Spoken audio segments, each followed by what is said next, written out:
हर हर महादेव। नमस्कार दोस्तों, मेरे यूट्यूब चैनल रश्मि भक्ति ब्लॉग में आप सभी का बहुत बहुत स्वागत है। तो सावन के जो पर्व है साल 2025 में 14 जुलाई से शुरू हो रहा है। तो सावन का पहला सोमवार 14 जुलाई को है, दूसरा सोमवार 21 जुलाई को, तीसरा 28 जुलाई को और चौथा सावन का अंतिम सोमवार 4 अगस्त को पड़ा है।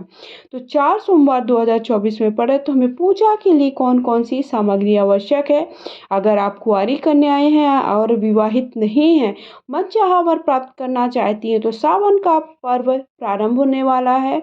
आपकी इच्छा को पूर्ण करने वाला, मनोकामना को पूर्ण करने वाला सावन का पवित्र महीना शुरू होने वाला है। तो आप सभी के लिए बहुत ही कम समय बचा हुआ है। पूजा की सारी सामग्री पहले से नोट कर लीजिए ताकि कोई भी सामग्री भूले ना। और पूजा हमें कैसे करनी है इसका वीडियो पहले चैनल पे अपलोड कर लिया, आप सभी देख लीजिएगा।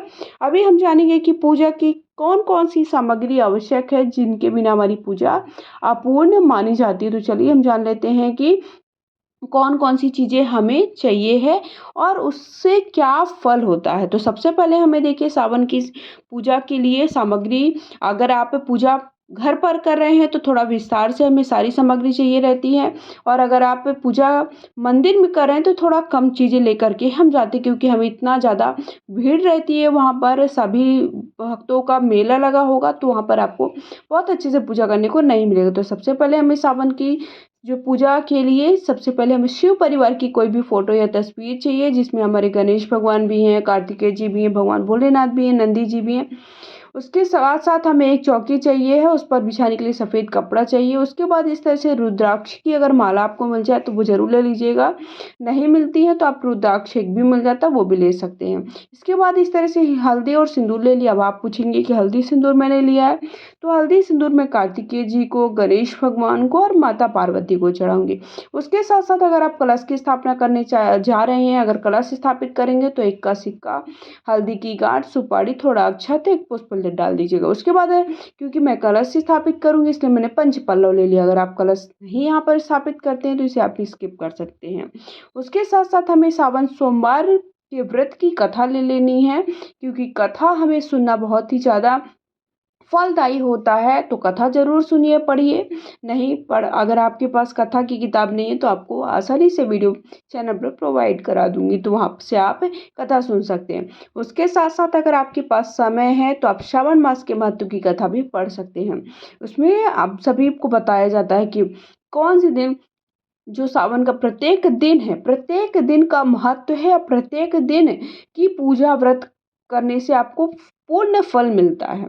तो आपको कौन से दिन कौन सा व्रत करना है ये इसमें बताया जाता है।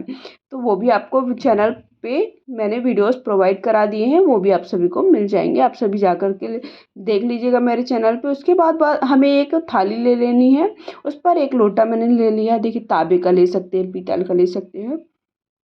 उसके बाद क्योंकि मैं उस पे कलश स्थापित करने वाली हूँ इसलिए मैंने कलश के लिए एक लोटा अलग से लिया है।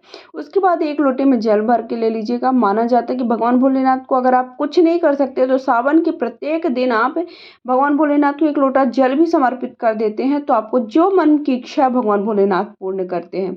दूध ले लिया है, गंगा जल ले लिया, इत्र ले लिया है, इसमें शहद मैंने थोड़ा सा अलग से कटोरी में निकाल के रख लिया है। तो शहद की पूरी डिब्बी आप ले लीजिए, क्योंकि सावन में अगर आप शिवलिंग बना रहे हैं, उनका निर्माण कर रहे हैं तो पूजन के लिए आवश्यक होगा। उसके बाद हमने घी ले लिया है और थोड़ा सा मैंने देखिए इस तरह से जौ ले लिया है और तिल ले लिया। माना जाता है पंचामृत, आप पंचामृत भी यहाँ पर तैयार कर सकते हैं। दूध, दही, शहद, गंगा जल, ये सारी चीज़ें मिला करके, घी वगैरह, शक्कर मिला करके गंगा जल से शिवलिंग का अभिषेक अवश्य करना चाहिए। बेलपत्र भगवान शिव को बहुत ही ज़्यादा प्रिय, तो बेलपत्र जरूर। उसके बाद मैंने देखिए यहाँ पर कपूर ले लिया आरती के लिए, और थोड़ा चावल ले लिया जो कि भगवान भोलेनाथ को अक्षत बहुत ही ज़्यादा प्रिय होता है। उसके बाद हमें कोई भी मौसमी फल ले लेना है। धतूरा और भांग जरूर ले, बेलपत्र जरूर ले, क्योंकि बेलपत्र अगर कुछ नहीं कर सकते तो एक लोटा जल और बेलपत्र आप चढ़ा दीजिए। भगवान भोलेनाथ आपके प्रसन्न हो गए और आपकी जो इच्छा है वो पूर्ण कर देंगे। तो हो सके तो ये चीज़ें ज़रूर ले लीजिए।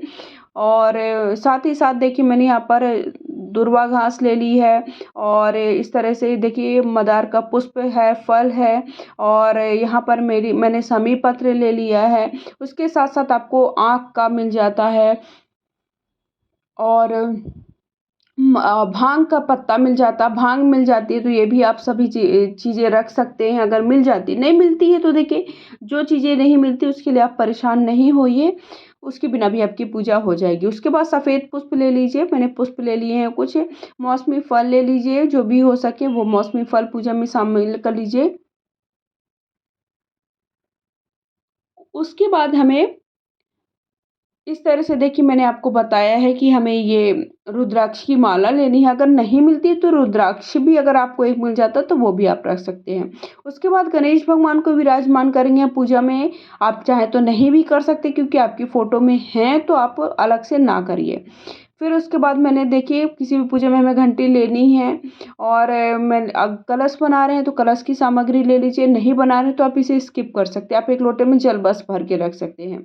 उसके बाद मैंने सिंदूर ले लिया माता पार्वती को चढ़ाने, एक दीपक ले लिया है जो कि घी का ले लीजिए, तेल का ले लीजिए, जो आपको पॉसिबल हो। उसके बाद चंदन ले लिया, भगवान भोलेनाथ की शिवलिंग ले लिया, आप यहाँ पर शिवलिंग बना भी सकते हैं मिट्टी से, पार्थिव शिवलिंग का निर्माण करना बहुत ही शुभ होता है। इसके बाद मैंने थोड़ा सा हवन सामग्री ले ली है, हवन अवश्य करिए, चाहे भले आप 3-5 जी तक कम से कम छोटा से छोटा हवन करें। हवन करने से जो भी हम हवन करते हैं वो भगवान के पास तक सीधे पहुंचता है। तो हवन कप ले लिया है, उसके लिए आप यहाँ पर गाय के उपले भी ले सकते हैं, धूप ले लिया है और चंदन ले लिया। देखिए, चंदन घिस करके लगाने वाला भी मैंने ले लिया, मौली ले लीजिए, वस्त्र के भाव से अक्षत ले लिया है। साथ ही साथ हमें देखिए, जनेऊ मैंने 2 ले लिए हैं, आप एक भी जनेऊ ले सकते हैं। मैंने एक भगवान भोलेनाथ को, एक गणेश भगवान को चढ़ाने के लिए ले लिया। उसके बाद सुहाग की सामग्री हमें माता पार्वती को ज़रूर चढ़ानी है सावन के महीने में। अगर आप सुहागन स्त्री हैं तो आप हरी चूड़ियों का दान करना, हरी चूड़ी चढ़ाना भी बहुत ही शुभ होता है। उसके बाद अपनी सामर्थ्य के हिसाब से दक्षिणा ले लिया है, सोमवार की कथा की किताब ले ली है। तो इस तरह से हमें पूजा में ये सारी सामग्री देखिए सम्मिलित करनी होती है। तो अगर आप सभी को वीडियो पसंद आया है, सारी जानकारी मिल गई है कि सावन के जो सोमवार है, प्रत्येक सोमवार अर्थात 4 सोमवार 2025 में पड़ रहे हैं, तो हमें सावन के प्रत्येक सोमवार में पूजा की यही सामग्री आपको चाहिए है। तो आप नोट कर लीजिए, पहले से रख लीजिए ताकि कोई भी चीज़ आपकी भूले ना, ताकि आपकी पूजा अपूर्ण ना हो, आपके मन में कुछ भी ऐसा ना हो कि मैंने पूजा में कुछ भी शामिल नहीं किया है।